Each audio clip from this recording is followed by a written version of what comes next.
Hello everyone, my name is Sahil and I welcome you all at Unacademy. So guys, this session is important articles of the day, and in this session we are going to cover most important articles from different newspaper, government publications, magazines, etc. In today's session, we'll be covering three articles from Indian Express as well as PIB Press Information Bureau. The first article that we are going to take is NCPCR's draft guidelines on assessing whether minors can be tried as adults or not. So this entire issue, its background, etc., we are going to discuss. Then next article that we are going to see is ozone hole, which is now filling up. So United Nations report has been released in this particular direction. Fine. So this issue will be seen with respect to GS1 as well as GS paper number 2. Fine. GS1 and GS paper number 2. Then GS paper number 2, regulatory bodies, and then the third article is Startup India Innovation Week.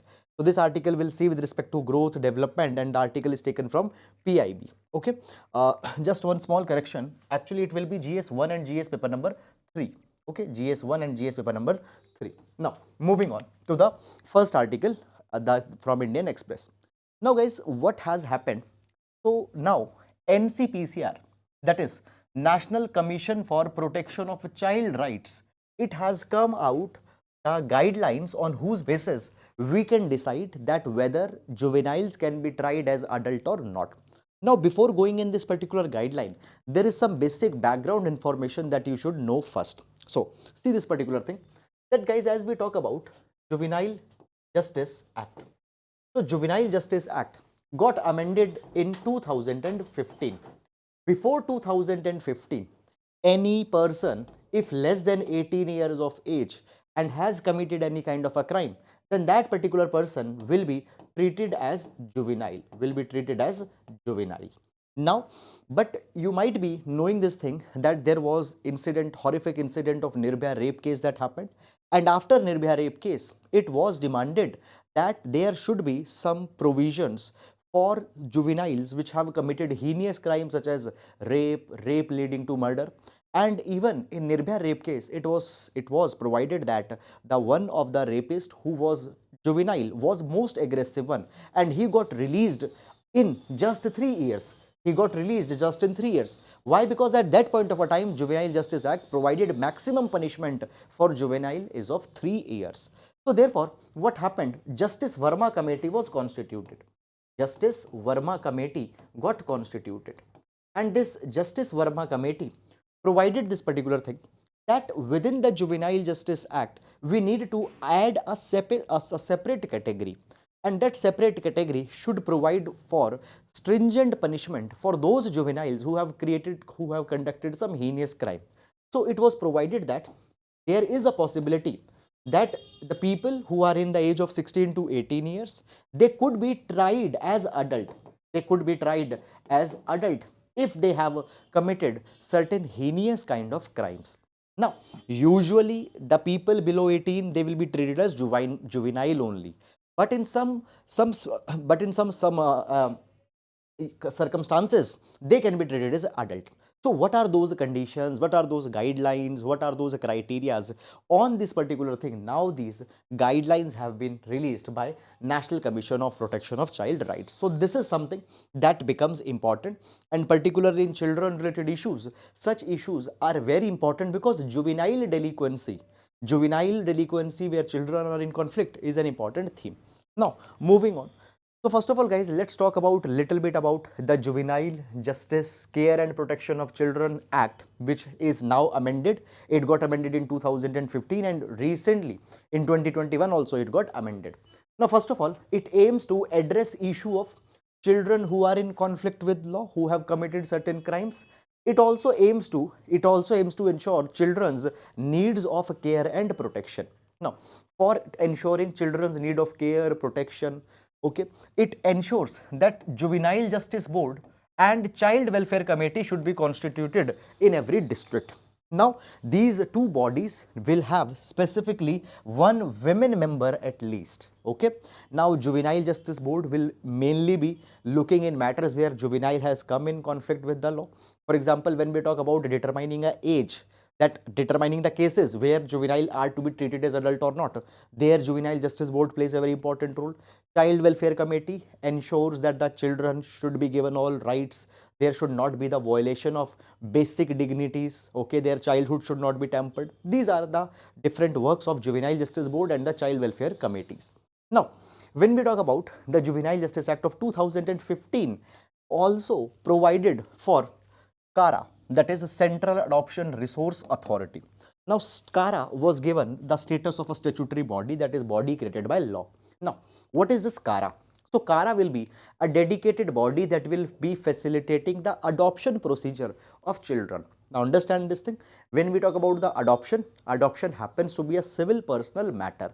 So, therefore, different religious communities had their own personal laws with respect to the adoption. But now, a universal institutionalized mechanism have been created for adoption in India after Central Adoption Resource Authority was constituted. Okay. Now, it also provides this particular thing that all the adoptions are needed to be taken under this route only. Outside that, if there is any adoption or such kind of a thing is going on, it will be a punishable offense. Okay. Now, coming on, basically it also provides this particular thing that all the child care institutions, they need to be mandatorily be registered, because in past we have seen incidents such as the Muzaffarpur Bihar shelter case issue we have seen, okay, where children in child care institutions were raped. Okay, so they need to be reported, they need to ensure certain compliances. Fine, there will be children's court, okay, children's court. So the offenses where children are involved, those case courts will be special children courts, so that they will be ensuring justice for them, keeping the concerns of children in mind. Then further, what are these preliminary assessments that have been provided by NCPCR? So I already told you that before 2015 all children were treated as juveniles, okay, but after 2015 in the age group of 16 to 18 they can be treated as an adult. Okay, now it has been provided that juvenile justice board will be responsible for conducting preliminary assessment. So who will conduct? Now on these particular kind lines a question can be asked in your prelims examination, whether juvenile justice board will be responsible or child welfare committee will be responsible. So you need to keep it in mind that juvenile justice board will be responsible for such kind of an assistance. Now during this particular assistance process, the board, it can take assistance of experienced psychologists, psychosocial workers, other experts which will help in determining them. Okay, now you need to understand this particular thing that this assessment is not a trial. After the ruling, after the assessment will be completed, it will then the matter will go to court, and then court will decide what type of punishment is to be given. So it is not a trial, it's just an assessment. It's just an assessment. Okay, now basically suppose let's take a hypothetical example. There was a person, and this particular person was 17-year-old, and this person has committed a horrific a heinous offense of rape. Okay, now this matter will go to juvenile justice board. Juvenile justice board will determine that whether he can be treated as adult or not. If he can be treated as an adult, then that particular case will be transferred to the court, and then the court will be punishing, the court will be giving the punishment. Now this particular punishment cannot be sentenced to death or life imprisonment. Apart from that, the other punishments can be given. Otherwise, if a child is not to be treated as an adult, then if child is to be treated to the minor, then he will go to a special home, correctional facility, and in that correctional facility maximum punishment will be given is of 3 years. So this is the procedure. Now these guidelines that have been released by NCPCR, they have given the 4-pronged strategy. Number 1, they have seen that before determining that whether a child can be treated as an adult, physical capacity of the child is to be determined, whether physically a child was capable to do a particular kind of a crime or not. Now see this thing, trial will start. It means that right now, till now the person has not been convicted, trial will be start, okay, as an adult or as a child. So if he has been said that okay, you can be treated, that person can be treated as an adult. Number 1, physical capacity. For example, murder of a grown up person. For example, there is a 16-year-old, for example, there is a 16-year-old kid. Whether that 16-year-old kid was physically capable to do that particular thing. Okay, abilities of the body, were they sufficient enough that he has done that or not? One. Second thing, mental capacity, whether that particular person has the mental capacity to make social decisions, judgments. Did he knew that what is the crime or what is the act that a person is going to do, what will be the implications of that? Next, circumstances in which that offense was committed, whether the child was vulnerable, whether the child was overwhelmed with such kind of a social condition. Okay, so what was the social situation in which he was carried? And then ability to understand consequences. Ability to understand consequences. I do something, I know that what will be result of that. So how well he was able to understand it. Moreover, at the same time, it has also been provided that throughout this entire process, experts, they will be given opportunity that they can interact with child so that they can understand social makeup, mental makeup of that particular child, and whatever screening of that child will be done, the copy of that assessment needs to be given to the legal aid council. Okay, legal council. Now, these are the guidelines that have come in this particular direction. Now guys, moving to some other details with respect to the NCPCR, this particular law that should be kept in your mind and is important for examination. Now, I told you recently in 2021 the amendment was made to Juvenile Justice Act, and after this particular amendment a major change has been brought with respect to adoption process. Now, I told you that CARA, Central Adoption Resource Agency, was the body which will facilitate the adoption processes. Now, for adoption, earlier the decisions, orders for adoption will be passed by the courts, but courts were already overwhelmed, so many adoption orders were not getting passed in time.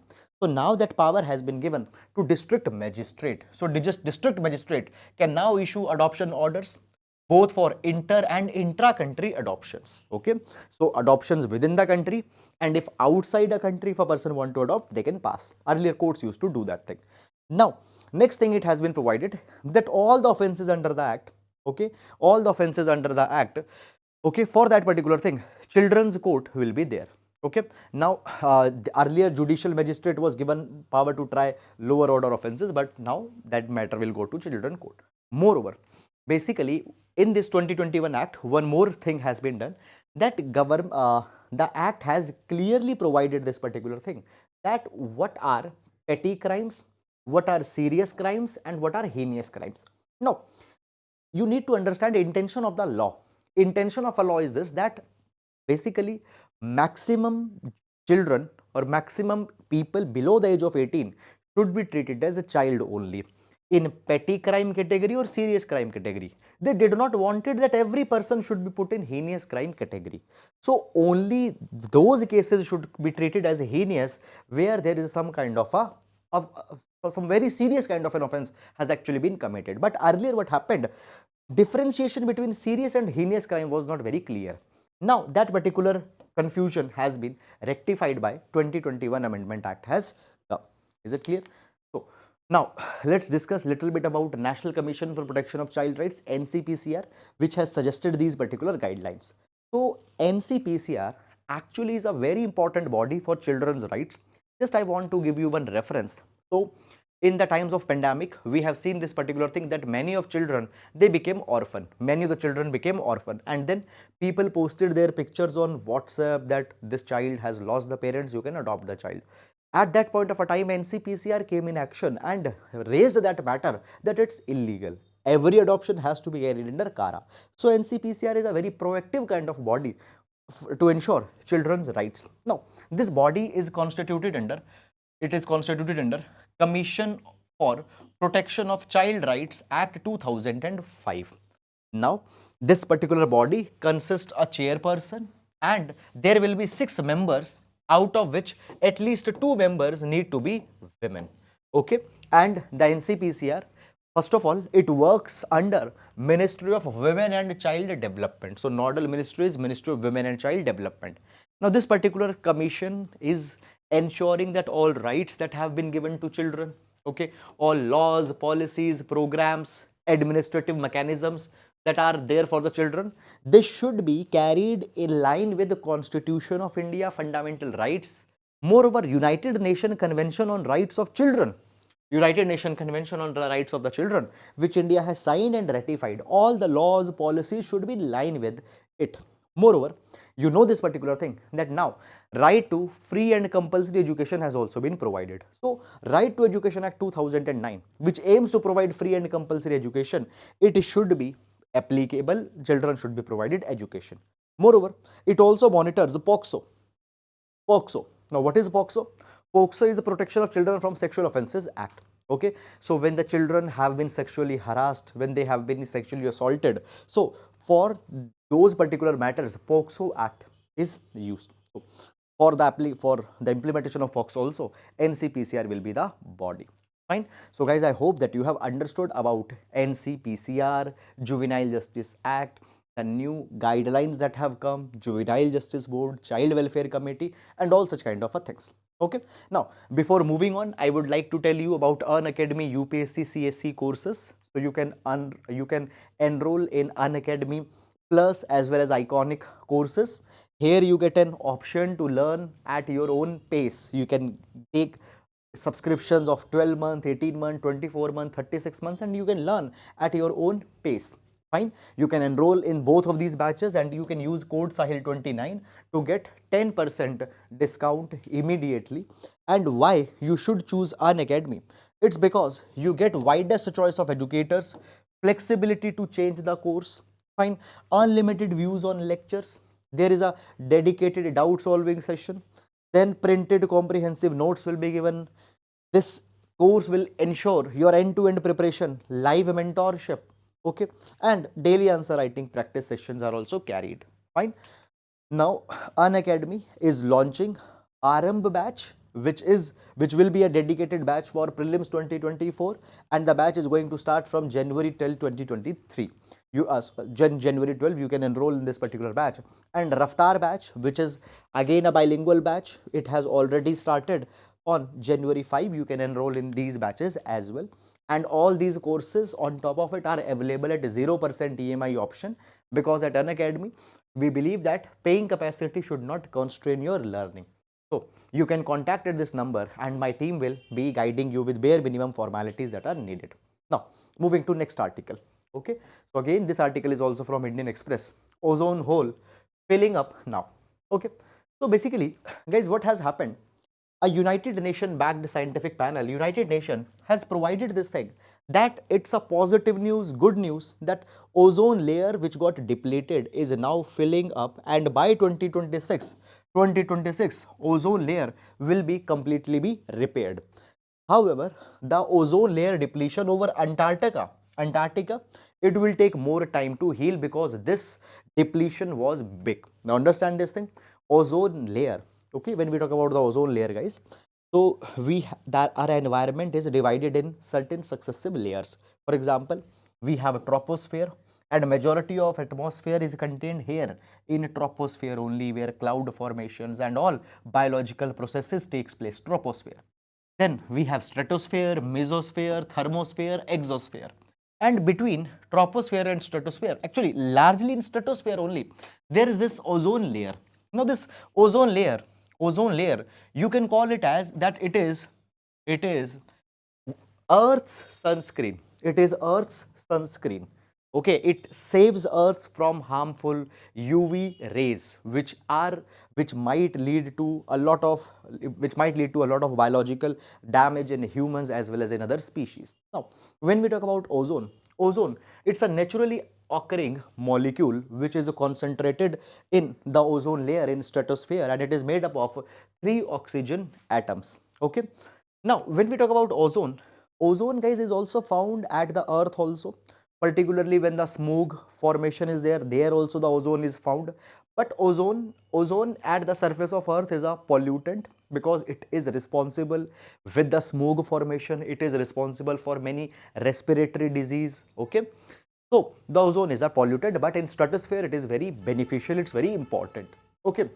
Now, we see this particular thing that highest concentration of ozone is found between 15 to 30 kilometer above the Earth's surface, and approximately 97 to 99% of medium frequency ultraviolet rays, which can damage life forms, which might be responsible for multiple types of cancer, including the skin cancer, that UV rays are blocked by the stratospheric ozone.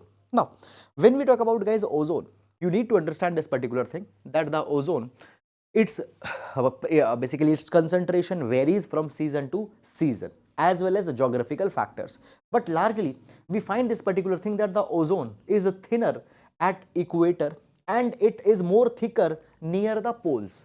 Thinner at equator, thicker near the poles. But at the same time, keep one thing in your mind, that when we talk about ozone formation largely happens at equator only.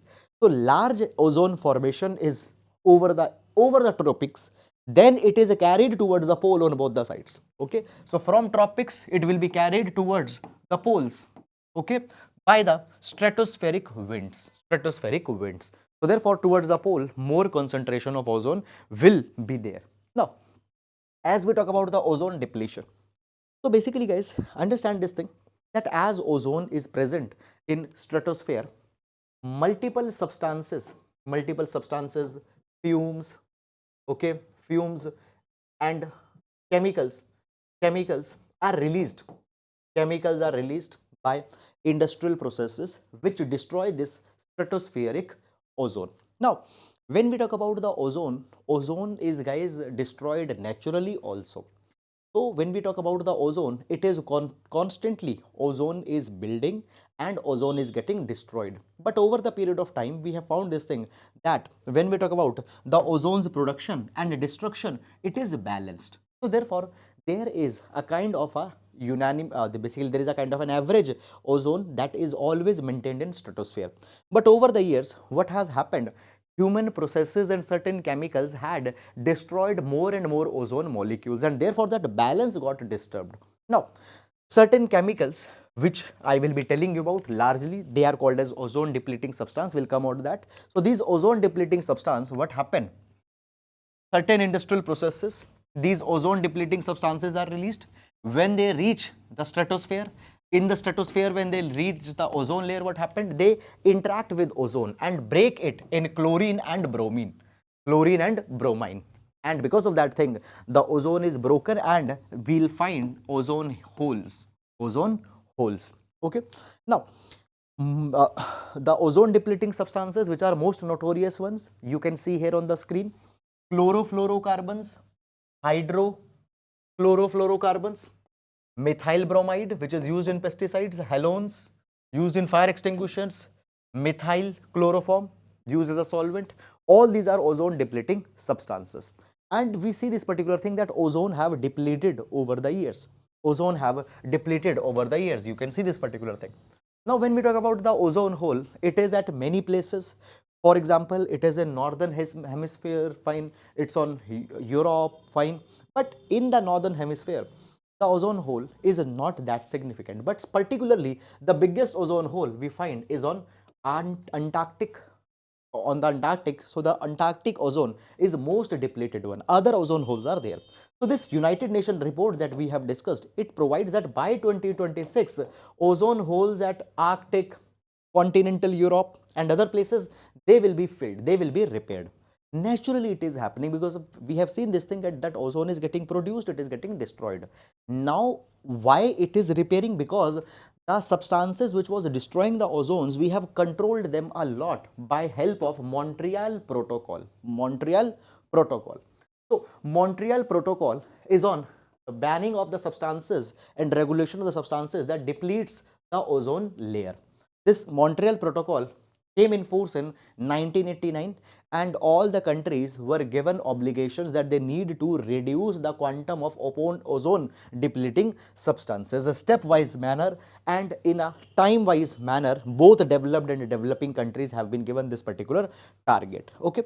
Now, it is a success of Montreal Protocol that largely the ozone layer is getting repaired. Okay. Now, When we talk about Montreal Protocol, there are certain key achievements of Montreal Protocol. Number one, it has achieved a universal ratification. It has achieved universal ratification. All the countries have signed it, ratified it. Signing means that the countries agree with it. Ratification means that the countries have pledged that they will bring an amendment in their laws, in their regulatory systems to implement the targets of a convention. So signed and ratification both have happened. Now, the Secretariat of Montreal Protocol is in Nairobi, Kenya, which regulates, which guides, okay, coordinates the policy actions. Then a multilateral fund has also been established in 1991, which will be providing financial help for transition from ozone depleting substances towards the other substances. And when we talk about implementation of Montreal Protocol, okay, implementation is done by 4 agencies. Now these 4 agencies are very important. Please keep in your mind, and it can be asked in your exam also. What are these 4 agencies? Number 1, United Nations Environment Program. Number 2, United Nations Development Program. Okay, United Nations Environment Program, United Nations Development Program, United Nations Industrial Development Organization, UNIDO, and World Bank. These are 4 organizations. Okay, now we have already discussed that ozone is a success story because it has steadily improved the ozone layers depletion that had happened. But there was one issue on one problem that also came. See, as we talk about the ozone depletion, we have banned certain substances, certain chemicals. Okay, this is good. This is good. We have banned certain chemicals because they were ozone depleting. That is good. Many of these chemicals also had huge global warming potential. They also got banned, good. But many number of times, because we want to remove the ozone depleting substances, we took certain alternatives. But these alternatives were later found that they have huge global warming potential. So ozone depletion potential was not much, but they were global warming potential was high. We found this particular thing. Now, what is global warming potential, guys? Basically, global warming potential. So here we take the basic unit of CO2. We took CO2. Okay, so basically, 1 ton of CO2 emission, 1 ton of CO2 emission will lead to certain global warming. Now, other gases, what global warming will be there because of those gases in comparison to the CO2. Okay, we read that. So if any gas, X gas, its global warming potential is 1, it means that the global warming will equal to CO2. If its global warming potential is 2, it means that it will heat the earth 2 times, okay, than CO2. So in this particular way, we measure the global warming potential. So here we find this particular thing, that global warming potential has been particularly very high, okay, of some of the gases. We'll discuss about that also. Now, to rectify this particular thing, Kigali Amendment has been brought in Montreal Protocol. Now, what is this Kigali Amendment? Basically, Kigali Amendment, it aims to phase down hydrofluorocarbons. Now, hydrofluorocarbons were brought as a substitute, for removal of hydrochlorofluorocarbons. Okay. Now, they were brought as a substitute. Okay, but their global warming potential is very much high. Now India has provided that HFCs will be their consumption will be reduced by 85%. Okay, by 2020, by 85% reduction is to be carried. India will achieve this target by 2047. Developed countries have to do it sooner. Okay, so when we talk about hydrofluorocarbons, okay, they have a zero impact on ozone depletion. So they were used as a replacement of hydrochlorofluorocarbons and chlorofluorocarbons. But they are now leading to global warming. And it has been provided that if we don't eliminate these HFCs, okay, where the global temperature will rise by 0.3 to 0.5 degrees. And if we reduce them, if we eliminate them, then this much rise in temperature can be prevented. So therefore, we need to tackle it. Now, guys, understand this thing. Often it has been said that Montreal Protocol has been a wild success. And because Montreal Protocol is a success, we should learn from Montreal Protocol success that other other initiatives that have been brought to reduce the greenhouse gases, to reduce the global warming, fossil fuel reduction that is to be done. Okay, these policies, for example, Paris Agreement, need to learn from Montreal. This reason has been given. But you need to understand this thing, that replacement of ozone depleting substance was relatively easy, because these ozone depleting substances were used in certain categories of products, for example, refrigerants, coolants. But today, every activity, any activity in the world you do, it will lead to certain carbon emission. So, reducing the carbon emission will be there, carbon footprint will be there in manufacturing, transportation, everything. So, carbon footprint is not that easy, is not that simple to tackle as ozone depletion was. Okay, so that has been provided. When we talk about greenhouse gas emission, fine, it is not limited to few industries. Therefore, it is very much difficult. So therefore, guys, on this particular dimension, one question can also be taken. Dobson unit. So what is Dobson unit? Where it is measured? 4 options.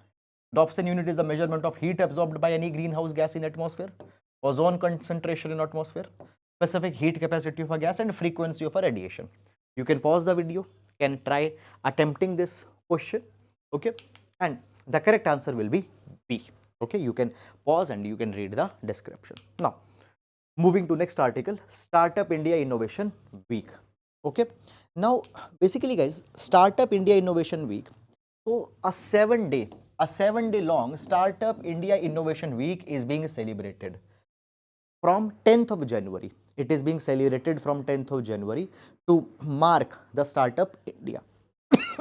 Now, in line of this, Ascend, Accelerating Startup Caliber and Entrepreneurship Drive, Ascend Samagam will be taken up by Department of Promotion and Department for Promotion of Industry and Internal Trade. Now, this Ascend Samagam, what it will do? It will be a kind of a workshop where knowledge sharing will be done, entrepreneurship, entrepreneurs, they will be called, they will be provided that what benefits are being provided into the Startup India mission. So in order to give a booster to the Startup India, this Ascend Samagam, this will be a workshop that is going to be organized. Now, when we talk about Startup India, it is launched in 2016 and it aims to leverage Startup India, the startup ecosystem of India. Now, if I tell you guys, we have one of the largest startup ecosystem in world, but these entrepreneurs, they need certain support. Fine, they need support to build the robust startup ecosystem. We wanted to transform India in not the India of job seekers, but job givers. And for that particular thing, startups can be used as a growth engines. So to promote the startups, Startup India was launched in 2016. Now, the Startup India, it has been taken up by Department for Industrial Promotion, Industrial Policy and Promotion, DPIIT. Now, talking about certain important aspects of Startup India, very, very important for your prelims examination. So, what are the key pillars of startup, of support for startups? Number one, simplification and hand holding. So the compliances, permissions, approvals that are to be taken, they will be simplified. Hand holding approach. Startups will be provided all the assistance, legal assistance, credit assistance, technical assistance, know-how assistance, all such assistance will be provided and compliances will be reduced. Funding and incentives. Now startups will be given financial incentives. For example, exemption on income tax, capital gain tax for eligible startups, certain types of tax holidays will be given so that they can scale in initial years. Then third, incubation and industry academia partnerships. So basically incubators. Incubators are the dedicated facilities where all types of assistance will be provided to startup. Okay, technical assistance, legal assistance, such incubators will be provided, and academicians, they will be called in order to assist the startups. Now, according to DPIIT, a startup will be able to get the benefits under the Startup India mission if it fulfills all these categories. Number one, company age. So a company should not be in existence for more than 10 years. Okay. Second, company type. It should be a private limited company or a registered partnership firm, limited liability partnership firm. Okay, so proprietor business, etc. will not be entitled. These type of businesses will be entitled. Annual turnover should not be more than 100 crore. Annual turnover should not be more than 100 crore. It should be an original entity. It cannot be like this, that your grandparents were doing some business and today you want to say that this is a startup. It should be an original entity. It should be innovative and scalable. It should be coming out. It should be scalable. It should have growth potential. It should be innovative. Fine. Now, when we talk about the startup, for under the Startup India, there is also the Startup India Hub that has also been provided.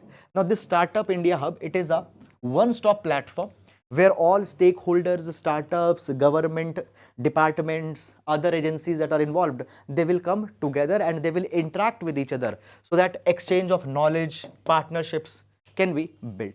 Now, as we talk about the startup, India's startup ecosystem, I told you, is a very big ecosystem. We have third largest global startup ecosystem. And in that terms, more than 75,000 startups in India, and out of these, 49% of startups are from tier 2 and tier 3 cities. And these startups are spread across IT, agriculture, aviation, all these particular kind of sectors. Now, in the context of startup, you might have heard the word unicorn. Now, these kind of things can be asked in prelims examination. What is a unicorn? A company whose valuation is more than $1 billion. India has more than 100 unicorns. Now, there are certain challenges also that these startups face. The first challenge is the digital divide. Now, many of these startups, they are tech oriented, but majority of people in India that we have, okay, they can't access internet. Many of them are not even having internet. So many of these startups are not able to reach those people. Finance problems. Now, many number of times, okay, the working capital that is required during the initial days, they don't have this working capital. Many startups are bootstrap startups. Bootstrap startups mean a person will start the startup from his or her own money, their own funding. So these bootstrap startups are there, because they don't get funding. Many number of times scalability is a very big problem. Okay, sometimes startups, they have limited understanding of customer. Regional concentration is there. Okay, they are not able to spread throughout the entire country. So scalability become a big problem. Infrastructure then is a big problem. Incubators, technology parks, they are very much they are not up to the mark. Bureaucratic inefficiencies. Okay, then the next is many times they are unwilling to take risk. They are not willing to go into the unexplored kind of a market. Okay, business innovation are not there. Okay, still these startups are basically what they are doing, they are just changing the way of old business. Disruptive technologies are not available. Now, government has come out with many other schemes also. For example, Setu, Self-Employment and Talent Utilization Fund, which have been developed under the Niti Aayog to facilitate the startups. eBiz portal, where government and business will come together and permissions will be given in a fast manner. Startup India Seed Fund scheme, where financial assistance will be given to the startups so that they can develop prototype, they can demonstrate the work, the project in which they are willing. So these are all the details about the startups. Guys, I hope that you have understood it. And now the main questions on this particular line can be seen. It reads, startup in India are witnessing a golden chapter in the history of Indian entrepreneurship. Discuss, also examine challenges being faced by them. Fine. So that is all guys about today's session. I hope guys that you have understood it. If you have liked, please do hit the like button and please do subscribe to the channel. Thank you so much.